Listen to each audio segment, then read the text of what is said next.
hago una pregunta, sobre todo para los que no somos expertos en esta cuestión básica. Los que estáis aquí, supongo que todos lo tenéis claro, pero en un congreso de empleo lo primero que se pregunta a un foráneo o a alguien es si existe un derecho al trabajo. Eta denok dakigu baietz. Y sabemos que sí, al menos en teoría. La Constitución española lo reconoce en el artículo 35. Habla precisamente de la obligación y el derecho al trabajo, a poder optar por el oficio que desee, a poder mejorar su nivel de vida a través del trabajo y para poder satisfacer las necesidades tanto propias como de su familia. Sigue en castellano. La materialización de ese derecho se está plasmando en lo que llamamos derecho a las políticas activas de empleo. Estatuak langabezian dauden pertsonei lana. Es decir, que existe un nuevo derecho en el que el Estado ayuda a las personas a encontrar empleo. Sigue en castellano. Empleo 2030 y que se va a concretar en la Ley del Sistema Vasco de Empleo, como luego veremos. Lo que vamos a analizar ahora es cómo se materializa ese derecho, con ayudas, con servicios públicos, quiénes son los sujetos de ese derecho. Adi, hurrengo minutuetan beraz, esango diguten. Estemos, por lo tanto, bien atentos y atentas a lo que nos van a exponer a continuación nuestros dos próximos invitados. El primero, catedrático en Derecho Constitucional, el segundo, catedrático en Derecho del Trabajo. Ambos vienen desde la Universidad de Alcalá. Sigue en castellano. Departamento de Ciencias Jurídicas de la Universidad de Alcalá. Fue magistrado suplente en la Audiencia Nacional y dirige el Programa Regional de Apoyo a las Defensorías de Pueblo de Iberoamérica y el Máster en Derechos Humanos, Estado de Derecho y Democracia en Iberoamérica. Su investigación se ha centrado en los derechos humanos y fundamentales, el derecho ambiental, el derecho de la comunicación y la figura del ombudsman. Por su parte, José Luis Gil y Gil es catedrático de Derecho del Trabajo, ha realizado estancias de investigación prolongadas en varias universidades extranjeras y ha sido profesor invitado en la de Bordeaux, Nantes, Panteón Assas París II y Bérgamo. Dirige el grupo de investigación Estándares Laborales y Comercio Global. Su actividad investigadora se ha centrado en la dogmática del contrato de trabajo, así como en el derecho internacional y europeo del trabajo. Haiei entzun ondoren, galderak egiteko aukera izango duzu. Tras sus intervenciones tendremos la posibilidad de plantear preguntas. Guillermo Escobar, José Luis Gil y Gil, cuando quieran.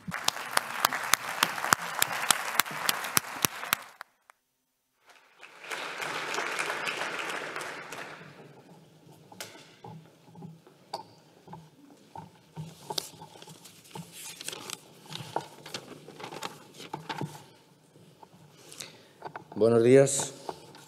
Egunon, casi no les veo, están muy oscuros.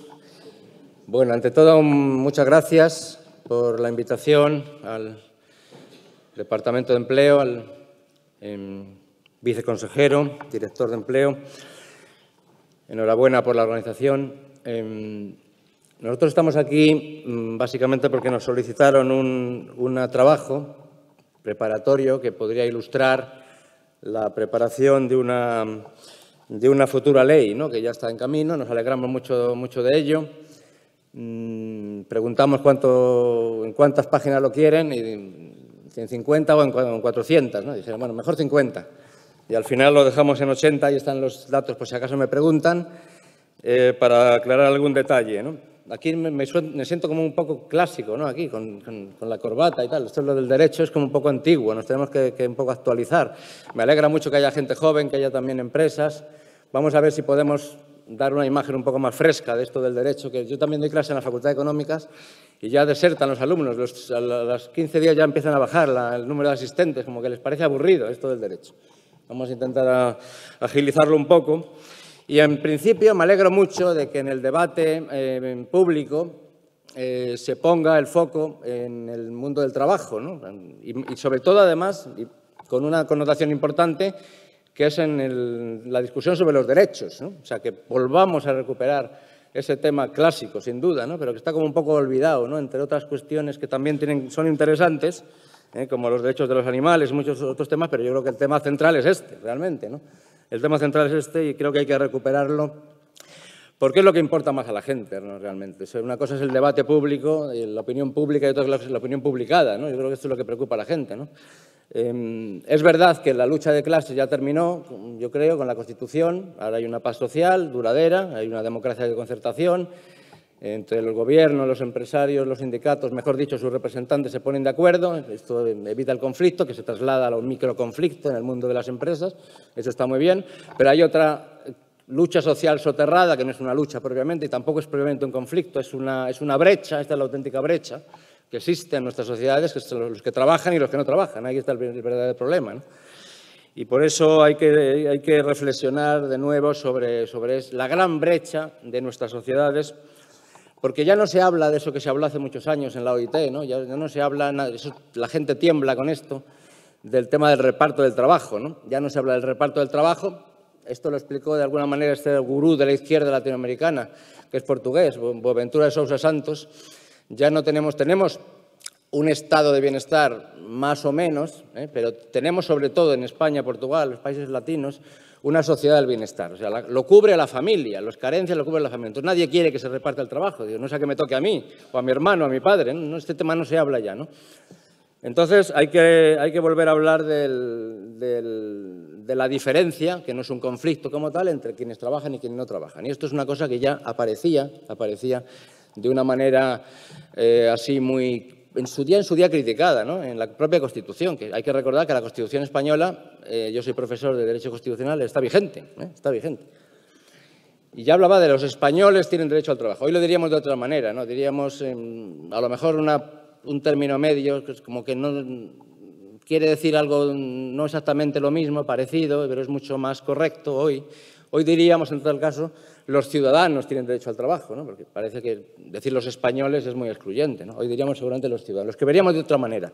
Ya entonces, en el 78, nada menos que Peces Barba, que fue un poco el padre de esa parte de la Constitución, ya se opuso a que se reconociera el derecho al trabajo. Era como algo que era muy utópico, ¿no? O por lo menos que se le llamara de otra manera. Es curioso que en el debate constitucional actual de las nuevas constituciones, la última, la de Chile, que ha fracasado, parece que ha fracasado porque se fue demasiado a la izquierda. Pues ellos ya, sin embargo, tuvieron cuidado y pusieron libertad de trabajo, no pusieron derecho al trabajo en el texto que no se acabó de aprobar en referéndum. Luego, esto es significativo, ¿no? Ya hay como un temor ahí, ¿no? De que esto crea falsas expectativas. La gente no entiende cuando dice los españoles tienen derecho al trabajo, pero ¿dónde está mi trabajo? La gente no lo entiende, ¿no? Entonces, ¿cómo se ha reformulado esto en la práctica, ¿no? ¿Cómo lo podemos sintetizar? ¿Cómo se ha interpretado este derecho al trabajo de la Constitución? Bueno, se ha interpretado básicamente, primero como derecho defensivo. No el derecho a que te den un trabajo, sino si ya lo tengo, no te pregunten cómo lo has conseguido, si ya lo tienes, por lo menos una cierta defensa frente al despido. Esto es lo que es pues tiene que, en definitiva, que de la Constitución se deduce de alguna manera que el despido no es libre, ¿no? Ahora, precisamente, me acabo de enterar que es muy interesante cómo los sindicatos han presentado una reclamación colectiva al nuevo, se ha ratificado el protocolo de la Carta Social Europea y se pueden presentar, los ciudadanos no, los sindicatos, reclamaciones ante el Comité Europeo de Derechos Sociales. Ya han presentado una reclamación sobre la insuficiencia de las indemnizaciones, ¿no? en caso de despido. Eso es interesante, ¿no? Pero han tardado 45 años en darse cuenta. La Constitución estaba ahí, pero nadie había alegado esta cuestión, ¿no? Hasta ahora en el plano constitucional. Y luego se entiende como derecho prestacional, pero no del Estado, que esto es lo clásico, ¿no? Sino como de los empresarios. La propia Constitución habla de una serie muy básico, ¿no? De una serie de cuestiones que los empresarios deben satisfacer para lo que hoy se llama, correctamente, me parece, derecho al trabajo digno o derecho al trabajo decente, ¿no? ¿Cuáles? Pues una serie de características, vacaciones pagadas, salario digno, etcétera, una serie de cuestiones. Estos prestaciones del empresario que el Estado evidentemente no se lava las manos y esto funciona relativamente bien. ¿Qué hace el Estado aquí? Pues inspeccionar. Y esto más o menos funciona bien, la inspección de trabajo, para verificar que los empresarios cumplen con estas prestaciones que sí son constitutivas del derecho fundamental al trabajo. Lo que no se reconoce o lo que no se interpreta o lo que no se integra en el contenido de este derecho fundamental de la Constitución al trabajo es lo más básico, lo que cualquier persona diría, bueno, y esto es lo más importante, ¿no? Es el acceso al puesto de trabajo. Esto no está reconocido como tal o no se integra habitualmente en el contenido de este derecho fundamental, ¿no? Como que se entiende que en el marco de una economía de mercado, que por cierto nuestra Constitución es de las pocas del mundo que lo reconoce como principio, la economía de mercado, más correctamente la Unión Europea, economía social de mercado, ¿no? La economía de mercado, pues de alguna manera está diciéndonos que el puesto de trabajo no lo da el Estado, sino que lo da a los empresarios, ¿no? Eso es una poco, y incluso el Tribunal Constitucional viene a decir de pasada que forma parte de la libertad de empresa, otro derecho fundamental, el derecho de cada empresario a decidir cuántos y qué trabajadores contrata, ¿no?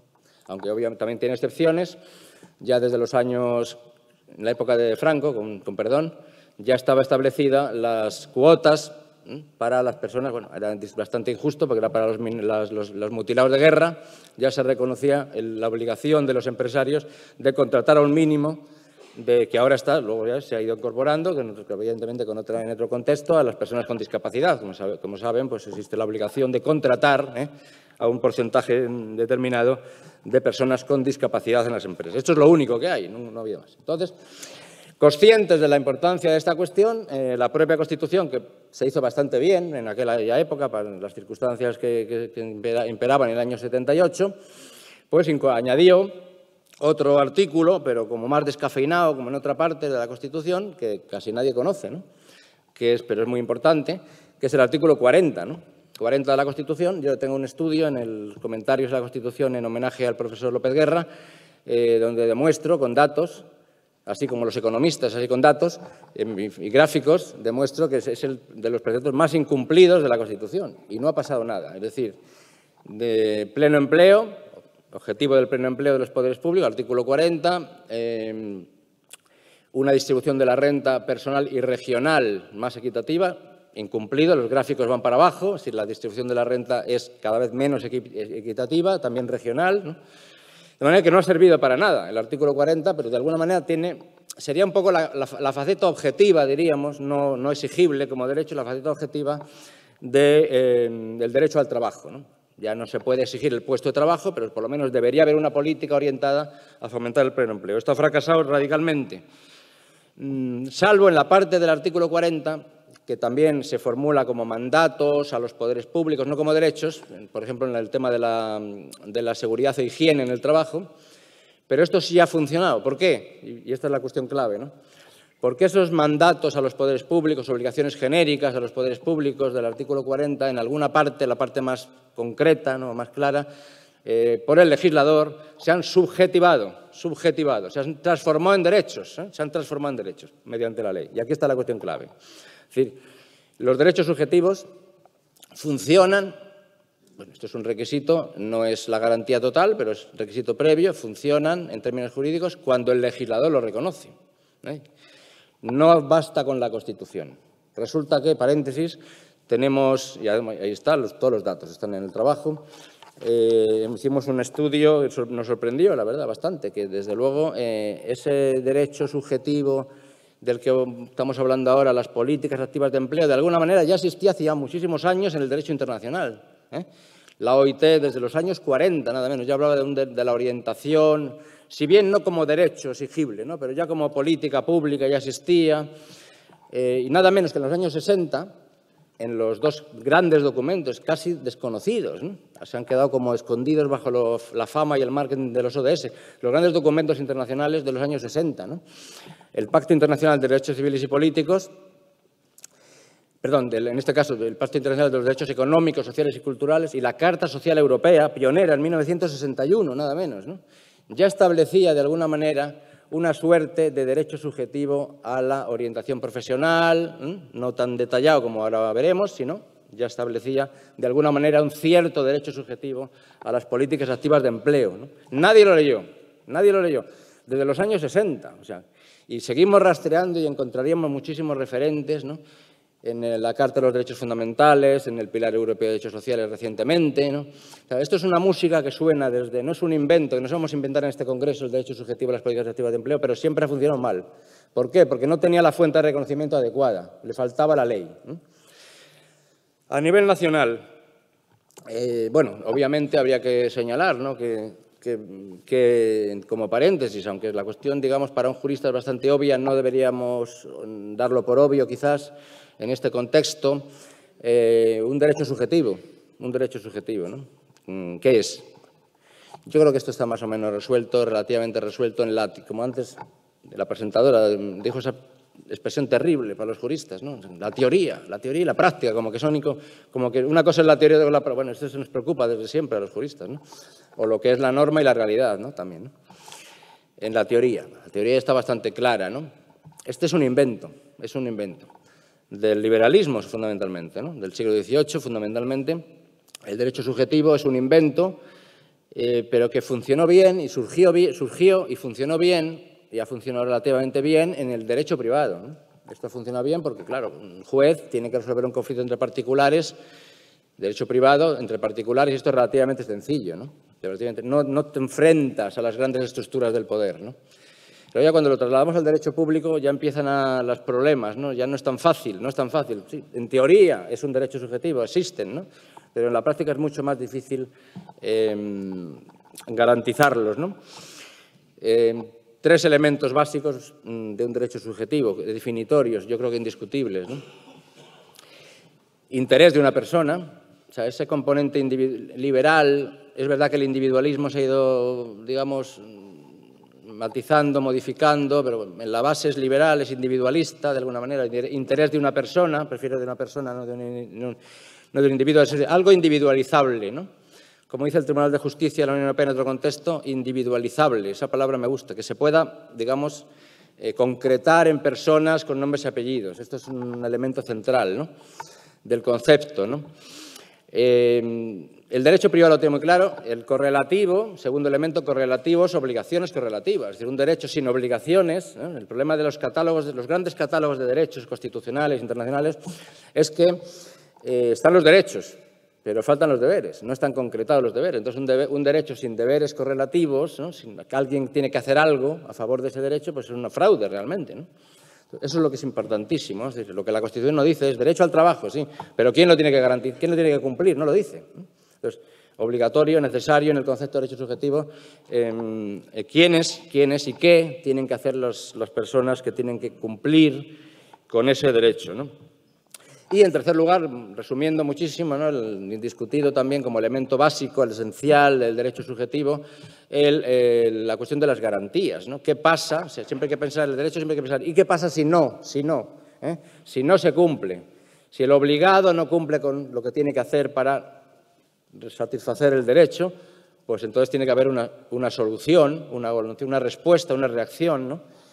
Y la mejor respuesta que hay, de momento, en nuestros estados de derecho, que eso relativamente pues funciona más o menos bien, ¿no?, en todos sus problemas, ¿no?, pues es la garantía judicial, ¿no? Entonces tiene que haber siempre una posibilidad de acudir a un juez para, digamos, ponerles dientes, ¿no? Que a usted le gusta mucho al derecho antidiscriminatorio norteamericano esa frase, poner dientes a los intereses, es decir, que alguien tiene que atacar, morder, ¿no?, para que, bueno, no me lo han dado, pues ahora tenemos que tener una respuesta que funcione.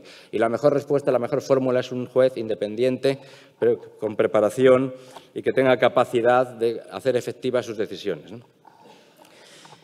Bien, hacerlo bien, entonces, avanzar en la construcción de un derecho a las políticas activas de empleo, léase en avanzar algo más, poner más dientes, ¿no?, a la posibilidad de construir, disminuir, no suprimir nunca, ¿no?, pero sí disminuir la brecha entre los que tienen trabajo y los que no lo tienen, acercar el Estado y la sociedad a las personas que están fuera del sistema, que no trabajan, ¿no?, y quieren hacerlo.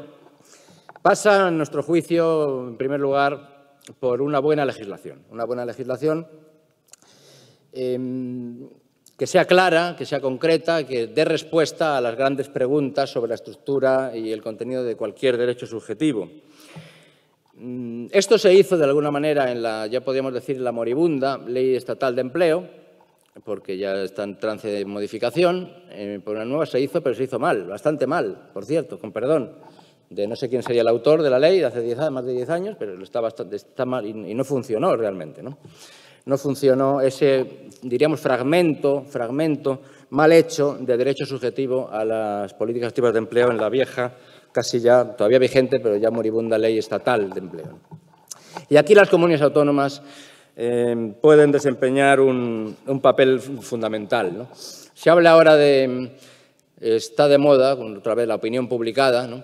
Que no sé si es la opinión pública. La opinión publicada es el federalismo competitivo, el fiscal ahora a la baja, por cierto. Pero ya hay otra cosa que se habla menos y es muy interesante y muy importante. Nosotros también hemos teorizado algo sobre ello, ¿no? Es el federalismo de avanzadilla, diríamos, por decir, no sé la palabra. Es decir, las comunidades autónomas pueden liderar, pueden estar en cabeza, ¿no? Son más ágiles, conocen mejor las preocupaciones de la ciudadanía por razones obvias, ¿no? Más en esta comunidad autónoma, que es, con perdón, pues relativamente pequeña, está todo muy cerca, ¿no? Está bastante todo cerca, entonces no es lo mismo que Andalucía, ¿no? Entonces yo creo que puede servir para empujar, ¿no? Empujar a otras comunidades y al propio Estado para que hagan una buena regulación, que es un paso imprescindible para avanzar en esos objetivos incumplidos, gravemente incumplidos, del artículo 40 de la Constitución. Federalismo de avanzadilla, nuevos derechos. Esto es un clásico también. En España nunca ha funcionado, nunca nos hemos creído bien y, de hecho, formalmente no existe el federalismo, pero donde ha funcionado bien es, por ejemplo, en Alemania y en Estados Unidos. Las constituciones, que así se llaman, en Alemania, o de los estados, de los entes descentralizados, y en Estados Unidos, crean catálogos de derechos más ambiciosos, más novedosos que a nivel federal, ¿no? Yo creo que esto es una línea de trabajo interesante. Los derechos no aparecen de la nada, sino que se crean, tienen antecedentes, los tienen sobrados en el derecho internacional, en este caso, que nosotros hemos estudiado, pero me parece que un buen laboratorio, un buen órgano de creación de nuevos derechos son las comunidades autónomas, el Parlamento, los parlamentos, ¿no? Tienen que tener el protagonismo, que al fin y al cabo pues son los que representan a los ciudadanos de cada comunidad, ¿no? Yo creo que aquí es la cuestión, el empuje está aquí. Nos alegra mucho que se esté en marcha, que seguramente va a tener éxito, y en las lecturas que hemos hecho, porque la acabo de descargarme ayer, la última, del anteproyecto, porque ha habido varias versiones, y he visto que está muy claramente esa cuestión clave expresada. No sé si hemos influido nosotros o no, pero está claro que está precisa, bastante precisa, la configuración del contenido del derecho, qué se puede exigir, ahora lo explicará mi compañero, qué se puede exigir como parte del contenido del derecho a las políticas activas de empleo, qué se puede exigir, ante quién, y, por tanto, que están bien delineadas las obligaciones correlativas, ¿no? Que eso es lo que está muy mal delineado en la ley estatal y que en la Constitución ni siquiera aparece. Y ahora mi compañero precisará un poco más el detalle de las cuestiones concretas de nuestra formulación. Muchas gracias. Eskerrik asko.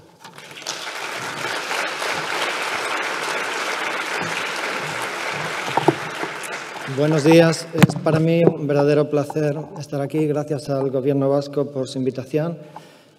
Como investigador, como profesor, es siempre una actividad muy enriquecedora elaborar este tipo de informes que, en mayor o menor medida, pueden servir pues, para ir avanzando en la consecución de ciertos derechos. Mi compañero ha hablado de cuáles serían los antecedentes, cuál sería el concepto. Yo he preparado una breve presentación. ¿Se ve ahora? ¿No? En principio debería... perfecto. Bien, a modo de introducción me gustaría señalar que en los paradigmas sobre el trabajo, por ejemplo, la flexiseguridad o el trabajo decente, el empleo es siempre una dimensión importante, no solo un empleo en cuanto a su cantidad, sino en cuanto a la calidad, y en este sentido las políticas activas de empleo son un medio para el logro del derecho al trabajo digno. Llevamos a cabo un análisis de determinados preceptos que están recogidos aquí, de la Carta Social Europea revisada, el Pilar Europeo de Derechos Sociales, la Ley de Empleo tanto en su versión actual como en el anteproyecto de reforma, los reglamentos de desarrollo de esta ley y también la muy reciente Ley Orgánica 3/2022 de 31 de marzo de ordenación e integración de la formación profesional. Tuvimos en cuenta también distintos borradores del anteproyecto de ley vasca que iban haciéndose a medida que trabajábamos. A la vista de todos estos preceptos y analizando la configuración de lo que sería el derecho, llevamos a cabo unas propuestas concretas sobre la posible garantía y los requisitos, sujetos, etcétera, de este derecho. Bien, también a modo de introducción, en el estudio partimos, mi compañero ha explicado que la noción de derecho subjetivo viene del derecho privado, yo soy ius privatista, él ius publicista. Digamos que partimos de la idea de que el reconocimiento de un derecho a las políticas activas de empleo puede hacerse tanto otorgando un derecho subjetivo clásico, de contenido patrimonial o prestacional, como garantizando unos servicios públicos cuya prestación pueda exigir el titular o beneficiario, si se ve afectado de forma extrajudicial o judicial. Por tanto, aquí había dos nociones, derecho subjetivo, por un lado, o servicio público garantizado. Partimos de la idea de que estas podrían ser las dos caras de la misma moneda siempre que un servicio público esté garantizado realmente de modo tal que se pueda actuar en el plano extrajudicial o judicial si los poderes públicos incumplen. Lógicamente, la idea de derecho subjetivo clásico tiene más sentido cuando hay un contenido patrimonial, cuando hay algo perfectamente individualizable. Bien, según los casos, puede seguirse una técnica u otra y, en general, la fórmula de la garantía del servicio parece más idónea no solo para los servicios en que resulte difícil constatar esa dimensión prestacional, sino también para los programas específicos. Bien, voy a ir detallando entonces las propuestas que realizábamos. En primer lugar, quiénes serían los sujetos obligados, los titulares del derecho, cuál sería el objeto de este derecho subjetivo y cuáles son las garantías. En cuanto a los sujetos obligados, en la realización del derecho a las políticas activas del empleo pueden colaborar tanto el Estado como las comunidades autónomas y los entes locales. Lógicamente, en el ejercicio de sus competencias en materia de empleo y otras materias no estrictamente laborales, Lanbide tendría una competencia que puede ejercitar en el desarrollo de este derecho a las políticas activas de empleo y, lógicamente, la ley vasca puede establecer, digamos, las competencias entre lo que sería Lanbide y, por ejemplo, pues, entidades locales. También señalábamos que siempre que se garantice el servicio, este servicio público puede prestarse o bien directamente o a través de terceros colaboradores. Esto puede ser útil cuando el servicio público como tal pues, tenga alguna dificultad o prefiera acudir a terceros más cualificados o especializados en algo, por ejemplo, en el ámbito de la formación o, por ejemplo, en el tema pues, de los tutores. ¿Quiénes serían los sujetos obligados?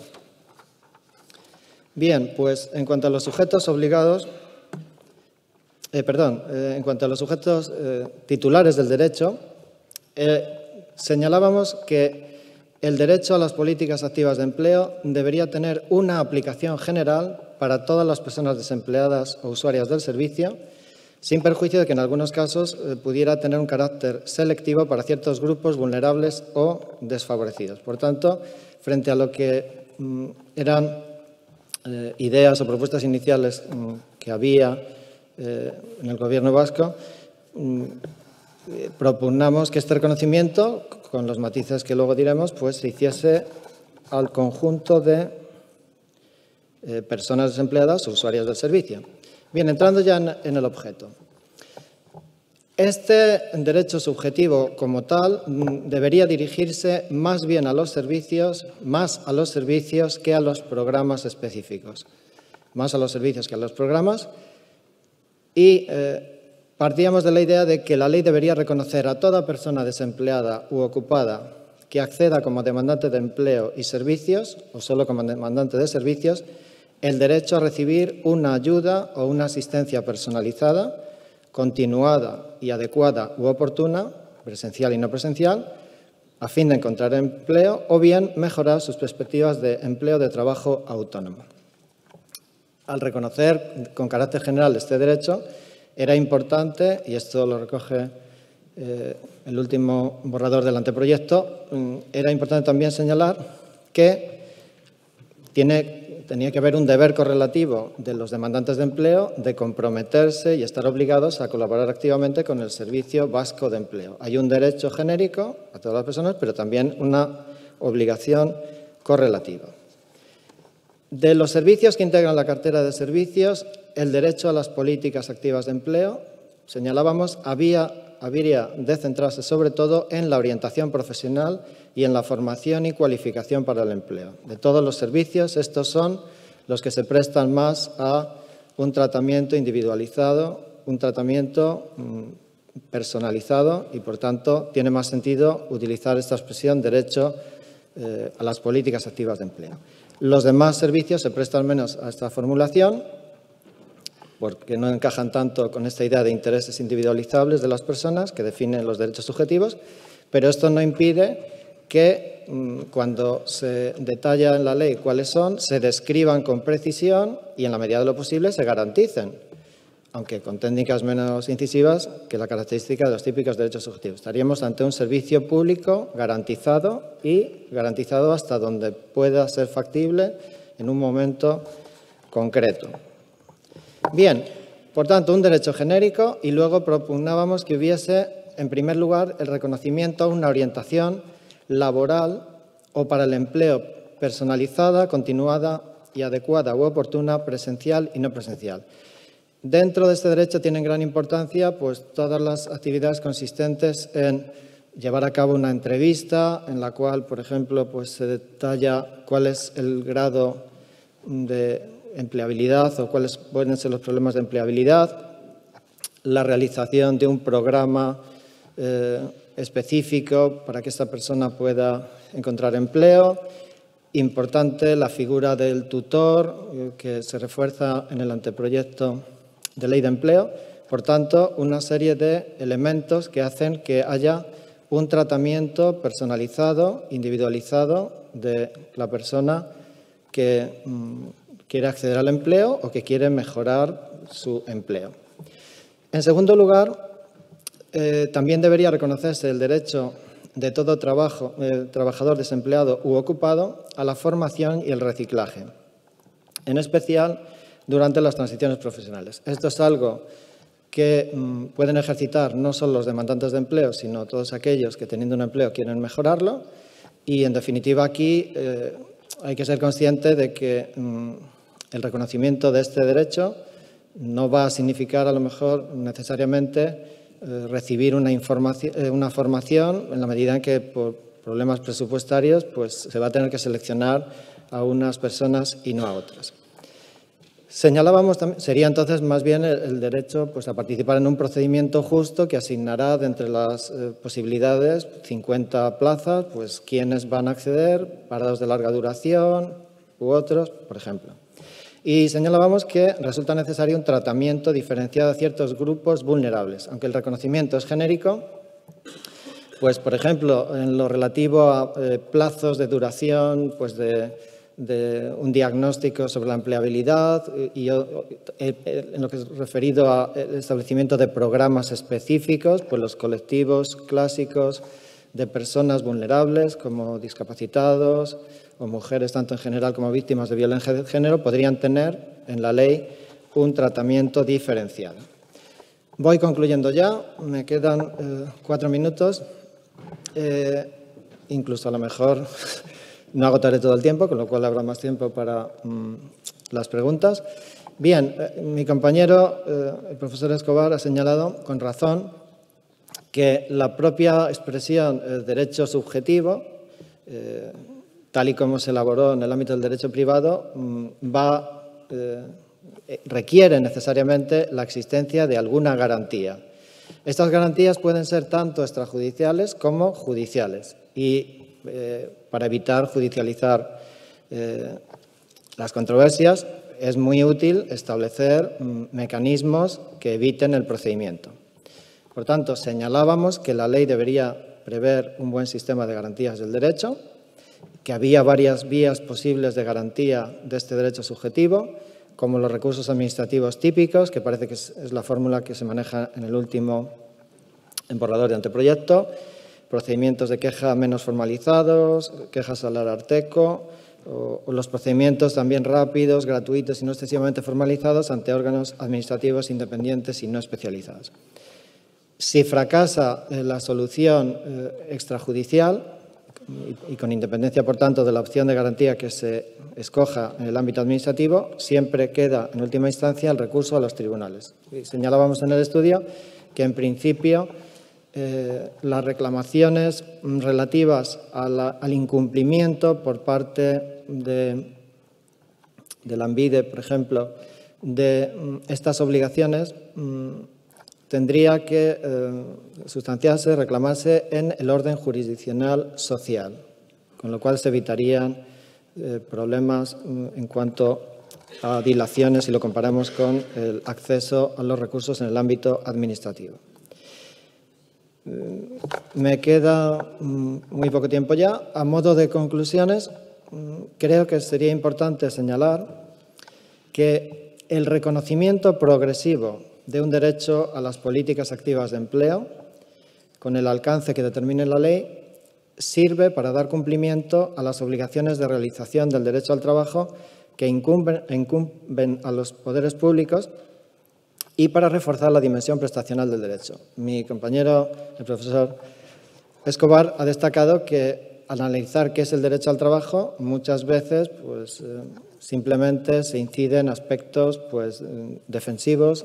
Nos ha detallado, por ejemplo, protección en materia de despido cuando ya tengo un empleo, pero los poderes públicos tienen un deber que se deriva de la ratificación de instrumentos de derecho internacional a tratar de realizar el derecho al trabajo. Lógicamente, en una sociedad, en una economía capitalista donde el empleo lo facilitan normalmente las empresas del sector privado, los poderes públicos tienen distintas vías y una de ellas, y esencial, y precisamente por eso es bueno que se avance en esta vía, es mejorar las políticas activas de empleo en el sentido que hemos señalado para intentar lograr este objetivo que todos compartimos, el objetivo de tener un trabajo digno, un trabajo en primer lugar y un trabajo con derechos, un trabajo que reconozca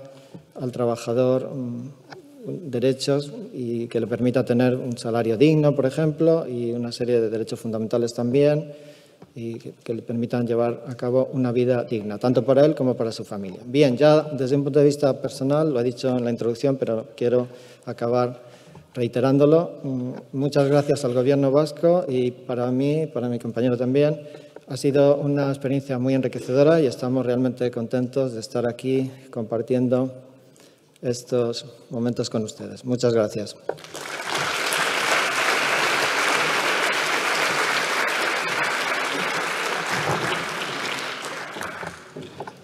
Igual os levantáis los dos para no andar haciendo desfile de modelos y os ponéis ahí para las preguntas, porque ahora tenemos 5 minutitos para hacer preguntas.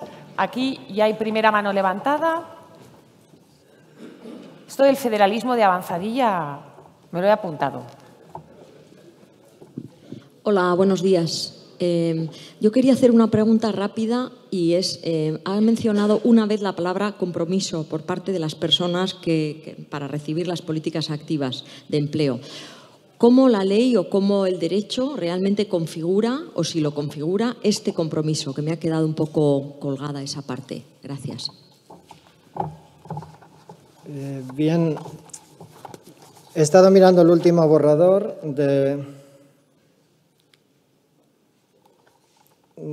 del texto y yo creo que se recoge en el artículo 14, si no me equivoco, ahí se detallan una serie de obligaciones.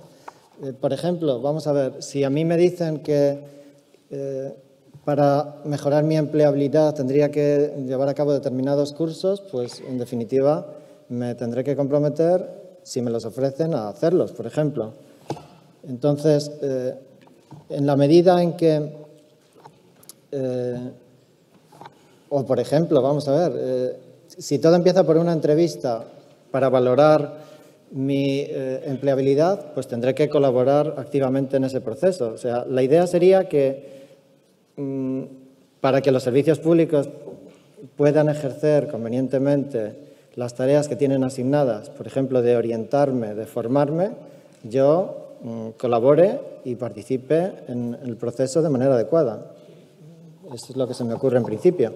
Pero vamos, en el anteproyecto hay ahí unas indicaciones y supongo que en el anteproyecto de la Ley de Empleo tiene que haber algo parecido.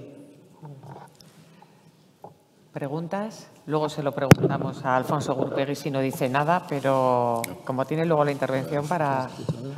Hay otra mano levantada ahí. Yo, respecto a eso que estás comentando ahora, hay un elemento que es importante y es que cuando alguien va a un servicio de empleo, el servicio de empleo no le dice lo que tiene que hacer. El servicio de empleo, en principio, tendría que acordar con esa persona qué es lo mejor para ella. Entonces, podemos encontrarnos con una situación en la cual la persona plantea algo, desde el servicio de empleo se le dice que no, que lo que tiene que hacer es otra cosa, y ante esa disyuntiva es ante la que hay que plantearse las posibilidades de garantías. Y yo trabajo en el servicio de empleo y soy el responsable de orientación. O sea que me refiero a que ese es un problema que se nos plantea.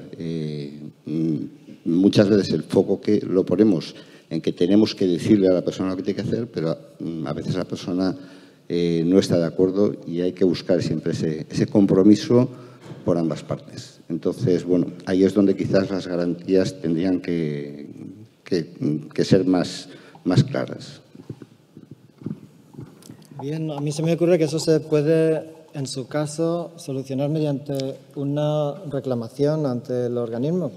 ¿A ti se te ocurre alguna otra? No, simplemente, sí. No, añadiría una cosa, y es que también se habla ahora de Estado social responsable, ¿no? Porque aquí, claro, el contexto de la sociedad dual del que hablábamos, ¿no? Es decir, hay la gente que tiene trabajo, hay mucha gente que paga sus impuestos, ya está pensando la picaresca española, tal. Entonces, realmente hay que hacer un difícil equilibrio entre el estado de bienestar, el liberalismo clásico y el paternalismo, porque de alguna manera, claro, el Estado de alguna manera se está preocupando de la vida de las personas y al final tiene que hacer un cierto seguimiento de la situación de las personas. Ahí el riesgo es caer en el paternalismo, ¿no? Pero un cierto paternalismo tiene que haber en este Estado social responsable para evitar la crítica social de que, que esta gente tiene unas ayudas, unos derechos que a lo mejor resulta que no se lo merecen. Siempre está en la música eso detrás y el riesgo de la ultraderecha está detrás siempre, ¿no?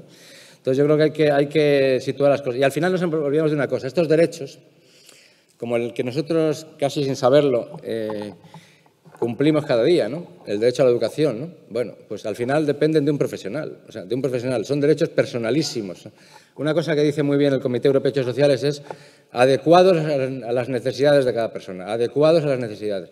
Esto está muy bien en el anteproyecto también, adecuados a las necesidades. Entonces, el profesional al final tiene que de los servicios sociales, por ejemplo, el funcionario tiene que adecuarse a las circunstancias personales de cada uno. Esto se desburocratiza un poco. El Estado social está burocratizado, está demasiado burocratizado. Es una máquina, ¿no? Es que esto hay que personalizarlo. Tiene que ser un profesional de servicios sociales que con cariño, de alguna manera, es que esto no se puede poner por escrito en una ley, pero que se adecúa a las necesidades de las personas, ¿no? Y haga un seguimiento de sus necesidades, ¿no? Eso creo que es muy importante, lo hemos olvidado en las exposiciones. Clave la función de los profesionales, ¿no? De al final que van a prestar el servicio en el caso concreto.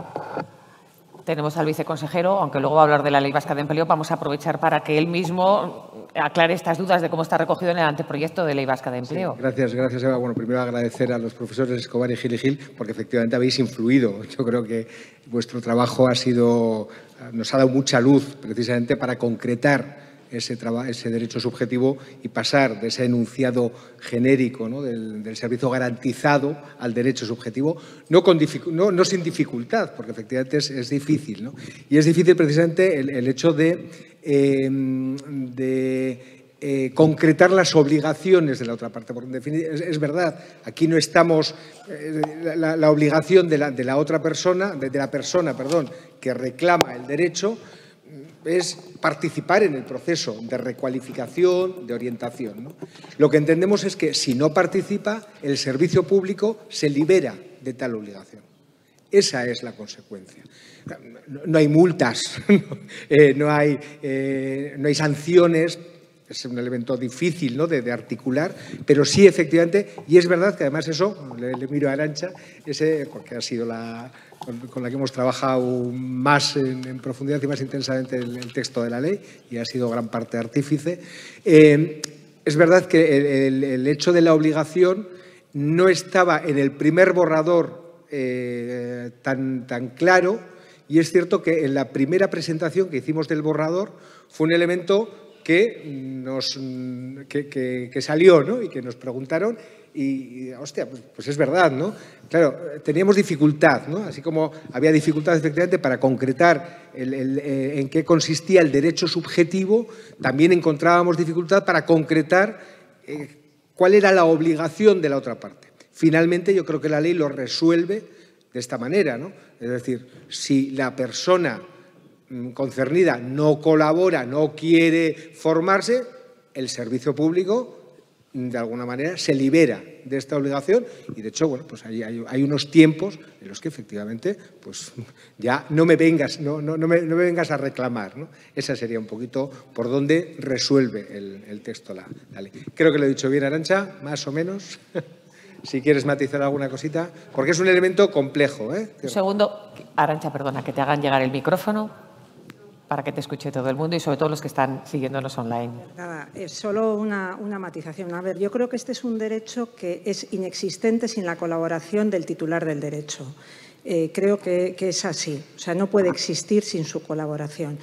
Un caso muy claro de cuál es la obligación, y además es muy ilustrativo, es que si se te hace una oferta de empleo adecuada, en principio, en determinadas circunstancias, tú estás obligado a aceptarla. Esa es una obligación muy, muy específica. ¿En qué creo que tenemos que especificar? Que teniendo en cuenta que el universo de los titulares del derecho, el universo es un universo amplio, tanto de desempleados como demandantes de servicios de empleo, pero también titulares de prestaciones económicas, la ley sí que hace una diferenciación. Únicamente apunta que allá donde tú incumplas tus deberes especificados y seas una persona beneficiaria de una prestación económica, léase la renta de garantía de ingresos, pues tendrás las consecuencias que deriven de esa legislación, que deriven de tu condición de persona beneficiaria. Y la ley del Sistema Vasco de Garantía de Ingresos sí que las especifica de manera muy concreta.